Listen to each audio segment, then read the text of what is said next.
नमस्कार किसान एवं पशुपालक भाइयों दर्शकों, स्वागत है आपका हमारी खेती हमारे पशु यूट्यूब चैनल पर। किसान साथियों, आज हम गेहूं के बारे में एक बहुत ही ज़रूरी जानकारी साझा करना चाहेंगे। मेरे बहुत से ऐसे किसान भाई हैं जिनकी गेहूं की फसल जब पकने के करीब होती है तो वो पकने से पहले सूख जाती है, जिसको हम बोलते हैं गेहूँ में उकासाण, जिसकी वजह से जो दाना है गेहूँ में वो परिपक्व नहीं हो पाता, यानी पूरा नहीं हो पाता, और वो दाना पिचक जाता है। उसका जो आकार है वो छोटा हो जाता है, जिससे गेहूं का उत्पादन बहुत पीछे रह जाता है। अब तक मैंने ऐसी कोई दवाई नहीं सुनी थी जो इस प्रकार के गेहूं को उकासा खाने से रोक दे। विशेष तौर से जो उकासा खाने की समस्या आती है अक्सर ज़मीनों में ज़्यादा आती है। जिस ज़मीन का पीएच मान ज़्यादा होता है या जो ज़मीन रेई कलर की हैं, उन ज़मीनों में अपेक्षाकृत ज़्यादा उकासा आता है। और ये उकासा उस समय आता है जब आपके गेहूं की जो फसल है वो पकने के आसपास होती है, यानी कि बालियां निकलने के बाद, परागकण के बाद जब दाना बनना शुरू होता है हमारी बालियों में, तो उस समय ये उकासा आना शुरू हो जाता है। शुरुआत में ये उकासा कुछ जगह पे दिखाई देता है, धीरे धीरे पूरे खेत में फैल जाता है और हमारी जो फसल है वो समय से पहले ही हमें पकी हुई नज़र आती है, बिल्कुल एकदम सूख जाती है। तो इस प्रकार की जो समस्या है किसान भाइयों के साथ अक्सर होती है। या ऐसे गेहूँ होते हैं जिनमें लंबे समय तक पानी खड़ा रहता है और वो बाद में, जैसे कि अभी बारिश हुई पीछे, जिन गेहूँ में अभी पीलापन था और वो गेहूँ आगे चल के फिर उकासा लेने की संभावना उनमें बढ़ जाती है। तो ऐसे गेहूँ में हम क्या डालें जिससे कि हमारा गेहूँ उकासा खाने से रुक जाए। अभी तक जो मेरे पास जानकारी है मैं वो साझा करूँगा आपसे। मेरे पास जानकारी आई है गैलोलियो वे नाम की दवाई, कर्टेवा कंपनी की। गैलोलियो वे कर्टेवा कंपनी की दवाई है। ये फंगस की दवाई है एक तरीके से। ये मैंने कल भी आपसे एक वीडियो के माध्यम से पहले भी मैं इसके बारे में जानकारी साझा कर चुका हूँ कि ये जो दवाई है ये पीला रतुआ को रोकती है और गेहूं का उत्पादन बढ़ाती है। 2 से 3 क्विंटल प्रति एकड़ के हिसाब से आपके गेहूं की पैदावार बढ़ाती है। लेकिन आज हम बात कर रहे हैं कि ये इसके अलावा और क्या काम करती है। इसके अलावा ये दवाई जो गैलोलियो वे नाम से है, फंगस की दवाई है, ये दवाई कर्टेवा कंपनी की, ये दवाई आपकी गेहूं की उकासे को भी रोकती है, जो उकासा आता है उसको भी रोकती है।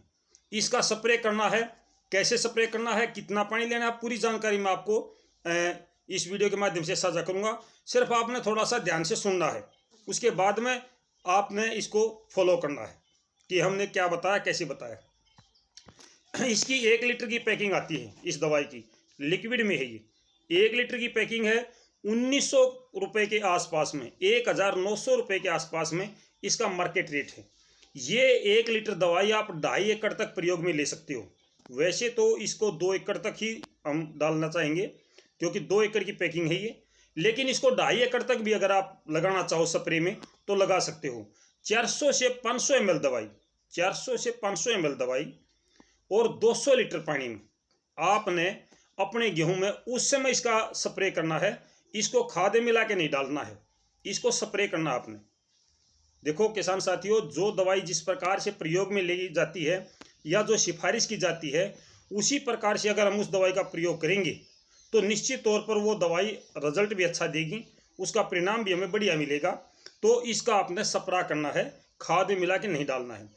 जब आपके गेहूं में बालियां बननी शुरू होती हैं, यानी कि बालियां निकलने से पहले, बालियां निकलने से 1 सप्ताह 10 दिन पहले आप इसका स्प्रे अपनी फसल पर करो। उसके बाद में ये दवाई अपना काम शुरू कर देगी। अगर आपके गेहूं में पीला रतुआ है तो आप इसका उस समय प्रयोग कर सकते हो जब पीला रतुआ होता है। पीला रतुआ आ गया, आपने 1 महीना पहले, 20 दिन पहले, बालियां निकलने से पहले स्प्रे कर दिया तो दोबारा स्प्रे करने की जरूरत नहीं है। आपने एक ही स्प्रे काफ़ी होता है। पहले आप पीला रतुआ का इंतजार करो। अगर पीला रतुआ आता है तो आप उसी समय मारोगे। अगर पीला रतुआ नहीं आता, आपके गेहूं में उकासे की समस्या आती है, तो आप जब आपके गेहूं में गोब अवस्था होती है यानी बालियां बननी शुरू होती हैं, उस समय आप इसका स्प्रे करो। इसकी पहचान क्या है मैं ये भी बताऊंगा। इसकी पहचान ये है कि दवाई असली है या नकली है, काम करती है या नहीं करती है। जो बालियों के तुस होते हैं, तूड़ जिसको बोलते हैं, वो लंबे होंगे, मजबूत होंगे और जो आपका गेहूं है वो अपेक्षा से 2-4 दिन लेट आएगा। जो आने का समय होता है, गेहूं का पकने का समय है, उससे 2-4 दिन लेट आपका गेहूं पकेगा। और जो आपका दाना है वो जब हम उसमें दाना परिपूर्ण हो जाता है, पक जाता है, यानी दाना तैयार हो जाता है, हम देखते हैं दाने की मोटाई बहुत अच्छी होती है, लेकिन जब हम अपनी फसल की थ्रेशिंग करते हैं तो दाना पिचक जाता है। तो ये दाना नहीं पिचकेगा। आपका जो उत्पादन है ज़मीन में से कुछ नहीं लेगा, ये केवल पौधे के अंदर ही जो अंश होते हैं उन अंशों से ही आपके दाने को पूरा करने का काम करता है, जिससे दाना सुडौल, मजबूत, चमकदार और वजनदार बनता है। अगर आप चाहते हो कि आपका उत्पादन भी बढ़े और आपकी बीमारी भी ना आए खेत में, तो केवल 500 रुपये का खर्च, केवल 800 रुपये का खर्च, क्योंकि 1900 के आसपास इसका रेट है, और 400 ml दवा इसकी आपने लगानी है, 200 लीटर पानी में लगानी है। तो आप इसका स्प्रे करोगे तो 1 एकड़ का 800 रुपये का खर्च आएगा। 800 रुपये में आप लगभग 5-6 मन गेहूँ प्रति एकड़ ज़्यादा ले सकते हो। तो ये थी जानकारी आज के लिए। आगे भी हम ऐसी ही जानकारी आपसे साझा करते रहेंगे, क्योंकि आपको पता है हम हर दिन कोई ना कोई अच्छी जानकारी आपसे साझा करते हैं। तो मैं सभी दर्शक भाइयों से प्रार्थना करूंगा कि चैनल को सब्सक्राइब करें और बेल आइकन का बटन जरूर दबा लें, ताकि आपको अपडेट मिले। मेरे बहुत से किसान भाई ये गलती करते हैं, चैनल को सब्सक्राइब तो कर लेते हैं लेकिन बेल आइकन का बटन नहीं दबाते, जिसकी वजह से उनको अपडेट नहीं मिलती है। तो अपडेट के लिए नई नई जानकारी, कृषि खेती की जानकारी, पशुओं की जानकारी, मौसम की जानकारी, मंडी भाव की जानकारी, हर दिन शाम को 8 बजे लाइव प्रोग्राम भी हम आपसे सीधी सीधी बात करते किसान भाइयों से, ताकि मेरे किसी भी भाई की कोई समस्या हो तो लाइव प्रोग्राम में आए और अपनी समस्या बताए, हम उसका भी समाधान करने की कोशिश करते हैं। तो फिलहाल के लिए इतना किसान साथियों, फिर मिलते हैं किसी अच्छी जानकारी के साथ। तब तक नमस्कार, जय हिंद।